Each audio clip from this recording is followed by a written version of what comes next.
Hello मेरे प्यारे बच्चों, मैं हूं सुधीर पांडे और आप देख रहे हैं 100 times education the branch of knowledge. तो बच्चों, हम लोग पढ़ रहे हैं क्लास 10th की केमिस्ट्री चैप्टर नंबर 2, जिसका नाम है एसिड बेसेस एंड क्या है साल्ट्स, मतलब अम्ल क्षारक और लवण। तो इसमें आज हम लोग बेटा देखेंगे क्या होता है धावन सोडा या धोने का सोडा, जिसे हम वॉशिंग सोडा कहते हैं। तो चलिए बच्चों, जल्दी से वीडियो स्टार्ट करते हैं। आपसे रिक्वेस्ट है कि प्लीज़ चैनल को सब्सक्राइब कर दीजिए जिन्होंने न किया हो ना, ताकि हम आपको जो है और भी अच्छी अच्छी वीडियोज़ इसी तरीके से लाके देते रहें ना। और आप जो है वीडियो को लाइक भी करिए, अपने दोस्तों के साथ शेयर भी करिए। तो आइए बच्चों, देखते हैं कि वॉशिंग सोडा का आखिर फार्मूला क्या होता है। Na2CO3 इंटू क्या है 10H2, वो जिसे हम क्या कहते हैं सोडियम कार्बोनेट ना, और क्या है डेका हाइड्रेट। तो ये हमारे पास हुआ सोडियम कार्बोनेट डेका हाइड्रेट, इसी को कहा जाता है वॉशिंग सोडा। तो ये देखिए, इसका नाम भी लिखा है सोडियम कार्बोनेट डेका हाइड्रेट। आइए देखते हैं बच्चों कि इसको आखिर बनाया कैसे जाता है। तो धावन सोडा का उत्पादन न साल्वे प्रक्रम द्वारा किया जाता है। तो याद रखिएगा, ये प्रोसेस बहुत ही इम्पोर्टेंट है। ये पूछा जाता है कि साल्वे प्रक्रम के द्वारा किसका उत्पादन किया जाता है, तो हम कहेंगे धावन सोडा का। या इसका उल्टा पूछा जाएगा बेटा कि धावन सोडा का उत्पादन किस प्रक्रम के द्वारा किया जाता है, तो कहेंगे साल्वे प्रक्रम के द्वारा किया जाता है। यह क्रिया कई पदों में पूर्ण होती है। इसके लिए सोडियम क्लोराइड NaCl न, अमोनिया NH3 तथा क्या है लाइम स्टोन, हम जिसे कहते हैं लाइम स्टोन मतलब क्या होता है कैल्शियम कार्बोनेट, कच्चे पदार्थ के रूप में प्रयोग किया जाता है। लाइम स्टोन का मतलब है बेटा आपका कैल्शियम कार्बोनेट, जिसे हम मार्बल संगमरमर वगैरह भी कहते हैं। तो आइए अब जो है इसके मुख्य पदों को हम लोग देखते हैं कि इस रिएक्शन की जो है अभिक्रिया या ये जो अभिक्रिया होती है किन से पदों में होती है, तो मुख्य पदों को देखेंगे।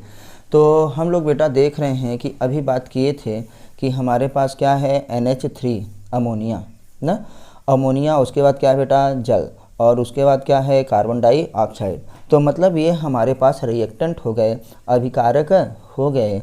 अमोनिया, जल और क्या है कार्बन डाइऑक्साइड, ये आपस में अभिक्रिया करते हैं तो क्या बनाता है बेटा अमोनियम न हाइड्रोजन कार्बोनेट, या इसी को हम अमोनियम बाइकार्बोनेट भी कह सकते हैं। NH4 क्या है अमोनियम, H से हाइड्रोजन, CO3 से कार्बोनेट, तो अमोनियम हाइड्रोजन कार्बोनेट या अमोनियम बाइकार्बोनेट भी कहा जाता है। अब इस अमोनियम बाइकार्बोनेट की अभिक्रिया ऊपर जो हम लोगों ने देखा था किससे कि NaCl क्या है NaCl से करवाते हैं। सोडियम क्लोराइड की अभिक्रिया न हमारे पास किससे अमोनियम हाइड्रोजन कार्बोनेट से करवाने पर हमको क्या प्राप्त होता है, आइए देखते हैं। तो बेटा देखिए, यहाँ पे NH4 हमारे पास है ना, और ये क्या है Cl, तो ये आपस में मिल करके क्या बना ले NH4Cl अमोनियम क्लोराइड, और बचा क्या NaHCO3, तो ये क्या है सोडियम बाइकार्बोनेट या सोडियम हाइड्रोजन कार्बोनेट।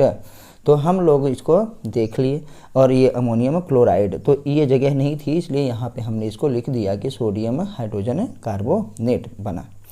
अब आते हैं बेटा, आपको इसको ज़रूर देखते रहिए कि क्या क्या उत्पाद में कैसे रिएक्टेंट में क्या ये Cl किसके साथ, इसके साथ मिल करके देखिए NH4Cl बन गया। अब ये बचा NaHCO3, तो ये अलग उत्पाद बना लिए ये।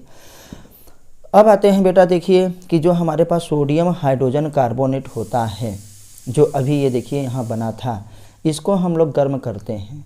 जब गर्म करते हैं तो बेटा ये सोडियम क्या है कार्बोनेट Na2CO3, Na2 है, CO3 हमारे पास हो गया, 2 हाइड्रोजन देखो निकला, जल भी था तो H2O, और क्या है क्या बन गया CO2, कार्बन डाइऑक्साइड प्राप्त हुआ। और अब देखते हैं कि Na2CO3 जो है इसी में हम 10 जल के अणु बेटा जोड़ देते हैं। इसी में 10 जल के अणु जब जोड़ देते हैं तो Na2CO3 न प्लस क्या है 10 मॉलिक्यूल ऑफ वाटर, या 10 के अणु जोड़ने पर Na2CO3 इंटू 10H2O ये धावन सोडा हमको प्राप्त हो गया, जिसे हम लोग क्या कहते हैं बताइए?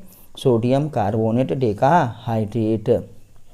Sodium carbonate decahydrate. डेका मतलब 10 ना, हाइड्रेट मतलब जल के अणु भी उसमें होता है, मतलब इसका क्रिस्टलाइजेशन हो गया। तो बेटा ये जो है प्रक्रिया कई पदों में होती है, इसलिए आप जो है इसको बार बार देखिएगा और इसको याद रखिएगा न, चाहे तो इतने का स्क्रीनशॉट ही ले लीजिएगा और याद करते रहिएगा। आइए अब देखते हैं कि इसको प्रयोगशाला में हम लोग क्या है और कैसे तैयार करते हैं। प्रयोगशाला में सोडियम हाइड्रोक्साइड मतलब NaOH के सांद्र विलयन में न कार्बन डाइऑक्साइड गैस प्रवाहित करने पर सोडियम कार्बोनेट का विलयन प्राप्त होता है। किसका विलयन बेटा? सोडियम कार्बोनेट का विलयन प्राप्त होता है, जो वाष्पन पर क्या है सोडियम कार्बोनेट के क्रिस्टलन से प्राप्त होता है या देता है। तो आइए इसी के रिएक्शन को हम लोग बच्चा देखते हैं। तो अभी बात हुई थी कि सोडियम हाइड्रोक्साइड यानी AOH के सांद्र विलयन में जब हम कार्बन डाइऑक्साइड गैस प्रवाहित करते हैं तो क्या प्राप्त होता है? सोडियम कार्बोनेट, और प्लस में क्या है? जल। तो इसे हम सोडा ऐश कहते हैं। क्या है? सोडा ऐश मतलब सोडा राख कहा जाता है। अब इसमें 10 जल के अणु जोड़ देते हैं, Na2CO3 प्लस क्या है 10H2O ना, तो ये हमारे पास है Na2CO3 इंटू 10H2O, ये साथ में क्रिस्टलीकृत हो गया, इसमें मतलब समाहित हो गया 10 के जल अणु के अणु, इसे हम धावन सोडा कहते हैं। तो बच्चों हमको ये धावन सोडा प्राप्त हो गया। आपको हमारी वीडियो कैसी लग रही है? आपको सिंपल लग रहा है कि नहीं लग रहा है? चीज़ें अच्छे समझ में आ रही हैं कि नहीं आ रही हैं? आप हमको ज़रूर कमेंट के माध्यम से बताइए। अगर आपको जो है पसंद आता है तो प्लीज़ लाइक करिए, अपने दोस्तों के साथ शेयर करिए, और कमेंट के माध्यम से भी आप हमको अपने सुझाव दे सकते हैं।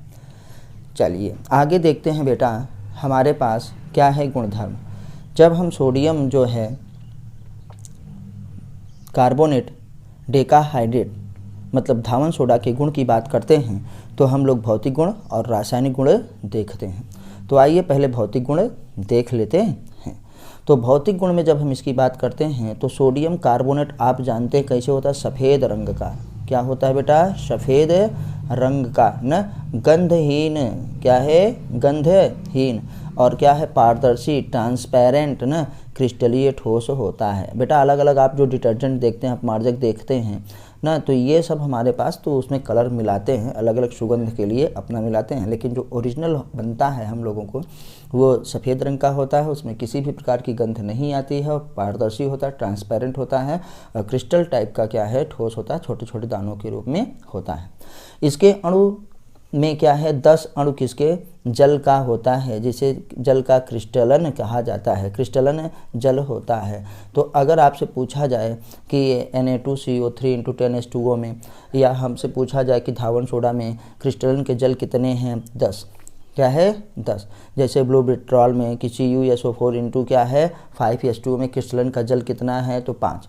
तो जैसे यहाँ पे लिख रहे हैं CuSO4 इंटू 5H2O, जिसे ब्लू विट्रॉल या नीला थोथा कहते हैं हम लोग। तो इसमें पूछा जाए कि क्रिस्टलन के अणु कितने हैं? तो बेटा 5। उसमें कितने? 10। ये देखो क्रिस्टलन जल होता है। शुष्क वायु में खुला छोड़ देने पर यह क्रिस्टलन जल के क्या है? 9 अणुओं को त्याग देता है। तो बताइए ये भी क्या है? त्याग देगा बेटा। तो थोड़ा सा वो क्या हो जाएगा? गीला टाइप का हो जाएगा। अब आते हैं इसके रासायनिक गुण की बात करते हैं। इसके रासायनिक गुणधर्म के बारे में बच्चों हम पढ़ाई करते हैं। प्लीज़ जिन्होंने चैनल को सब्सक्राइब ना किया हो, चैनल को सब्सक्राइब ज़रूर करें, ताकि हम आपके लिए और भी अच्छी वीडियोज़ लाते रहें। बेटा ये सारा नोट्स जो है NCERT से निचोड़ करके निकाला गया है, क्योंकि NCERT में सब कुछ एक साथ समाहित है, और मैं जहाँ तक मानता हूँ ना NCERT बेस्ट बुक होती है। आप चाहे किसी भी जो है टॉप क्लास की एलन कोचिंग देख लीजिए, चाहे जो है CBSE के एग्ज़ाम्स देख लीजिए, या अदर भी एग्ज़ाम नीट JEE मेंस के देख लीजिए, सब कुछ बेटा NCERT से ही आता है। बस आपको एनसीईआरटी को अच्छे से समझाने वाला चाहिए और अच्छे से आप जो है एनसीईआरटी को पढ़िए, उसको समझिए, उसी में से सारे क्वेश्चन लाइन बाय लाइन आते हैं। यही एक प्रयास है कि हम आपको एनसीईआरटी के निचोड़ को ला करके यहाँ पर नोट्स बना करके आपको दे सकें।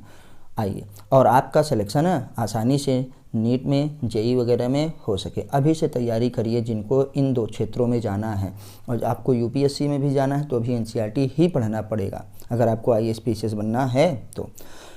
रासायनिक गुण की बात करते हैं। रासायनिक गुण में मतलब केमिकल प्रॉपर्टीज़ को देखें तो इसमें हम आपको बोले हैं कि अगर रासायनिक गुण की बात की जाए तो मतलब ये रासायनिक अभिक्रिया कैसे करता है, क्या देता है, उसकी अभिक्रियाओं के बारे में बात होती है।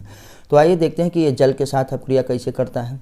तो यह जल अपघटित होकर के क्षारीय विलयन देता है। यह जल में बेटा अपघटित होकर के क्षारीय विलयन देता है। जब हम Na2CO3, अब यहाँ पे ये ना सोचिए सर 10 कहाँ गया, 10 इसी में समाहित है बेटा। Na2CO3 को जो है जल में डालते हैं ना, किसमें, वाटर में, तो हमको ये सोडियम हाइड्रोक्साइड, कास्टिक सोडा और क्या है बताइए, हमारे पास है H2CO3 देता है। आइए अब हमको देखते हैं कि अपघटित हो जाता है। कार्बन डाइऑक्साइड क्या है, कार्बन डाइऑक्साइड से ये किस प्रकार से अभिक्रिया करता है, तो इसके जलीय विलयन में CO2 गैस प्रवाहित करने पर यह क्या है, सोडियम बाइकार्बोनेट देता है ना। ये देखिएगा अवक्षेप प्राप्त होता है। तो Na2CO3 है, इसको जल में डालें तो जलीय विलयन बन गया बेटा ना। और जब जलीय विलयन बन गया तो इसके ऊपर से फिर हम कार्बन डाइऑक्साइड गैस को प्रवाहित कर दिए, तो ये तीनों क्या हो गया, रिएक्टेंट। और उत्पाद के रूप में हमको ये देखिए सोडियम हाइड्रोजन कार्बोनेट ना, जिसे हम कहते हैं सोडियम बाइकार्बोनेट भी कॉमन नाम में कहा जाता है, ये प्राप्त होता है। आइए बच्चों देखते हैं कि ये अम्ल के साथ कैसी अभिक्रिया करता है। तो हम लोग देखे हैं कि अम्ल के साथ अभिक्रिया कैसे की जाती है। जब सोडियम कार्बोनेट किसी अम्ल से क्या है अभिक्रिया करता है, किससे, अम्ल से अभिक्रिया करता है, तो उस अम्ल का लवण एवं क्या है, जल प्राप्त होता है, मतलब संगत लवण और जल प्राप्त होता है। ये हम लोग जो है पीछे भी रिएक्शन में देख चुके हैं कि धातु के कार्बोनेटों और धातु के क्या होता है, बाइकार्बोनेटों के साथ अम्ल से अभिक्रिया करवाने पर हमको क्या होता है, संगत लवण और क्या है, जल प्राप्त होता है। ये हमने पीछे भी देखा है, जिन्होंने ना देखा हो प्लीज़ वो जा कर के देखेंगे। आपके में प्लेलिस्ट में जाइए बच्चों, प्लेलिस्ट में देखिएगा साइंस क्लास 10th, और उसमें जो है हम लोग शुरुआत में चैप्टर नंबर 2 में ही ये मिल जाता है। अभिक्रिया के परिणाम स्वरूप न कार्बन डाइऑक्साइड गैस भी मुक्त होती है। तो ये हम देखे थे न, आइए देखते हैं।